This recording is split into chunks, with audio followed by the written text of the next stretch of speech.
অসমীয়া হব বুলি ৰখীয়া পিছে দেখো শংকৰৰ মহিমা আজিৰ অসমীয়াই একো নুবুজা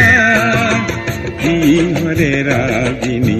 পালা অসমীয়া কি হৰে ৰাগিনী পালা কি হৰে ৰাগিনী